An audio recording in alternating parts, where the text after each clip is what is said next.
98.7 The Sound. Hey, it's easy in the afternoon, and you know what time it is. It's time for another segment of the Celebrity Sit-In, and with me today, I have the one and only Miss Kim Scott. Kim, how you doing today? Welcome to the show. I'm doing great. Thank you so much for having me. Hey, I appreciate you taking a few minutes out your busy schedule to spend it with us.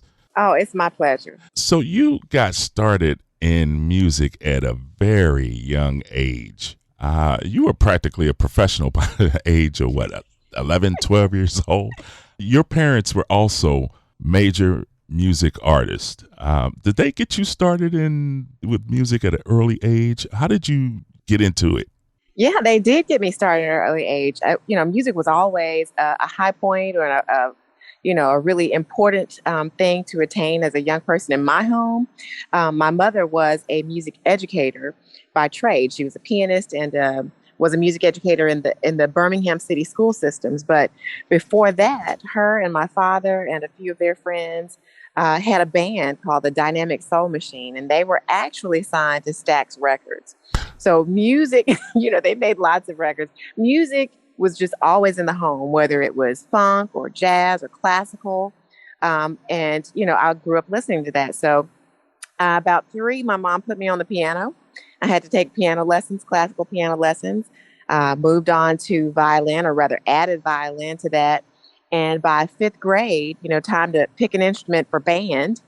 I picked the flute and fell in love with it. So I became completely obsessed with that instrument. And in middle school, around that time, I knew at that young age, that I wanted to be a professional flutist. I didn't know quite what that meant, but I knew I wanted to play with the symphony, and I knew I wanted to be a soloist on stage. So, my parents kind of reared me in that way. I went to performing arts schools for high school and, got degrees in college in performance and, of course, auditioned for the symphony, became that classical flute soloist I wanted to be.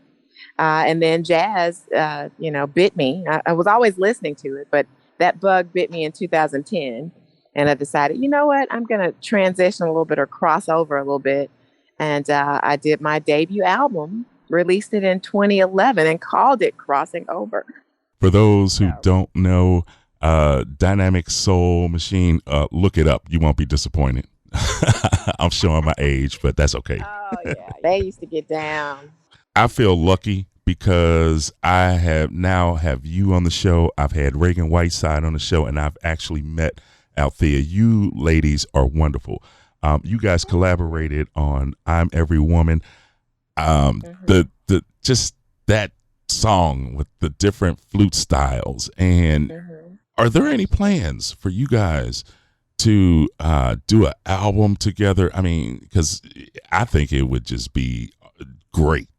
You know what? We get that question a lot since we did that single. The answer is no.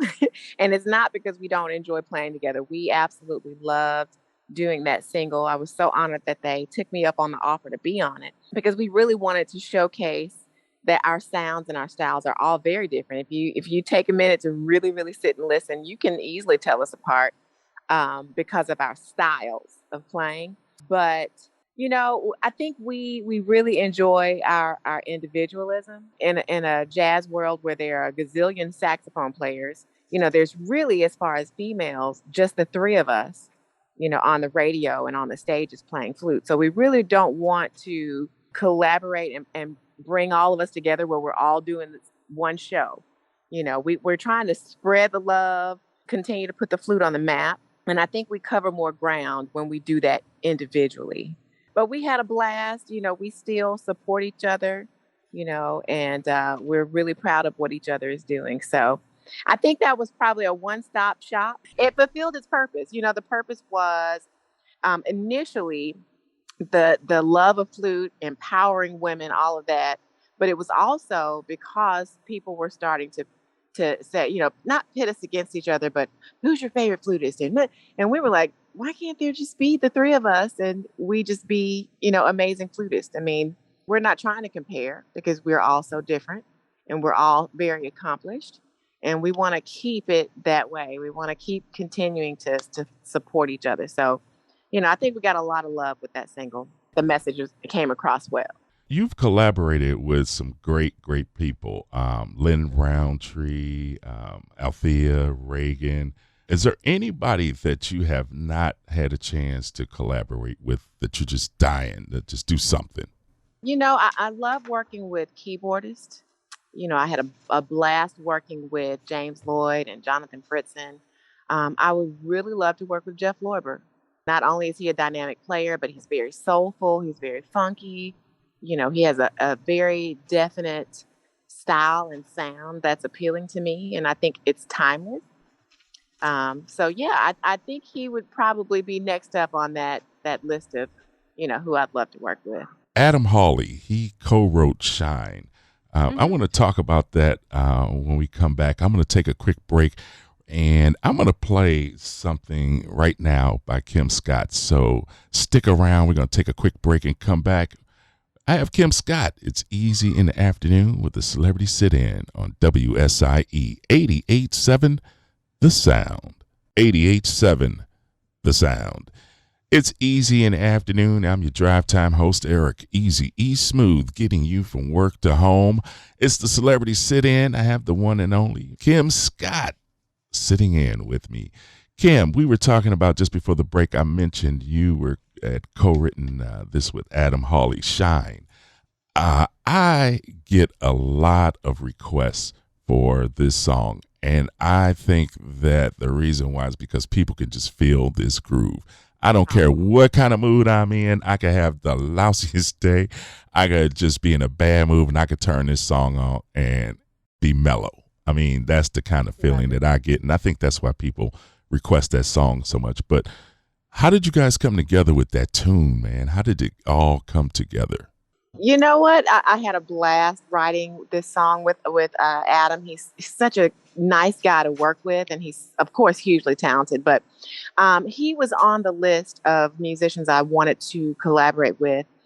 So I called him up. He agreed. Ironically, he already had some foundational material that he wanted me to listen to. He gave me, several numbers to listen to, and I chose one. When I say foundational, I mean there was some guitar, bass, drums, and that's it. You just got the groove and the chords. And this one particular groove, I just really, really fell in love with. And when I heard it immediately, I started singing this chorus in my mind.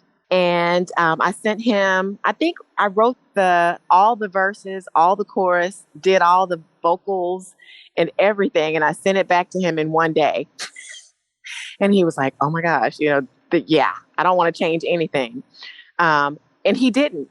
Sometimes you collaborate, you send stuff off, and the other person's like, let's tweak the melody here, or let's tweak verse 2, or let's add a bridge.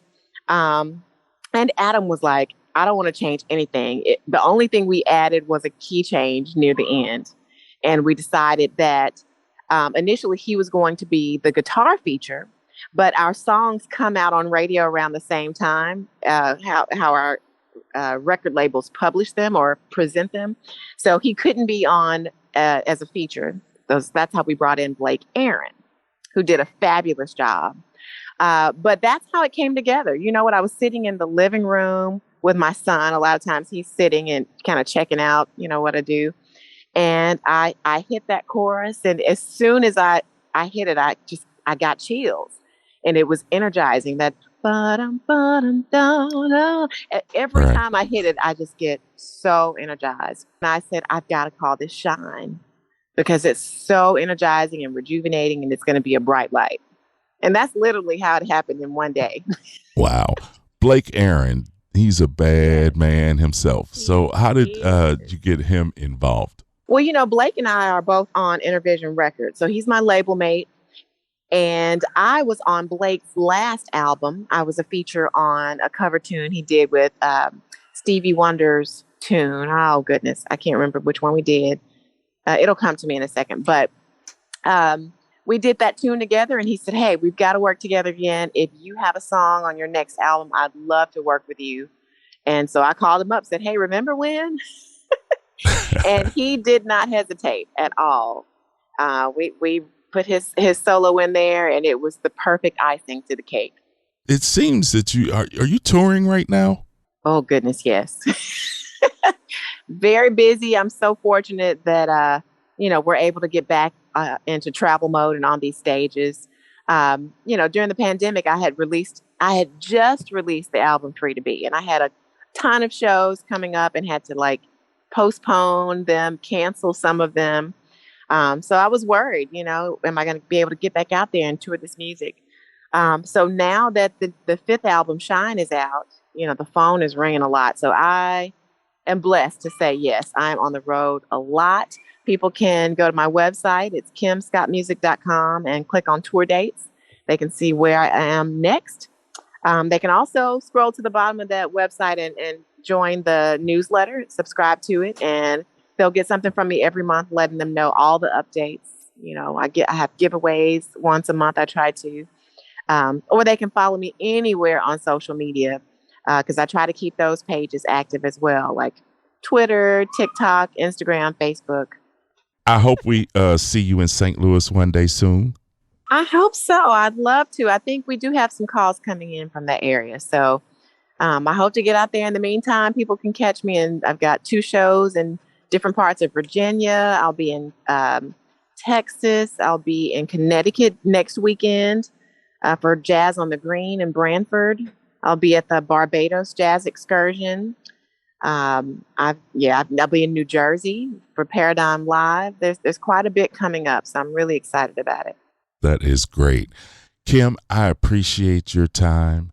Thank you for coming on the show. Anytime you are dropping anything new, please, please, please reach out to me. I just love your music. Okay. Thank you so much for having me on and for being such a great supporter of my music and my career. I don't take that for granted. I don't take your listeners for granted either. So I'm so glad that they are loving the music.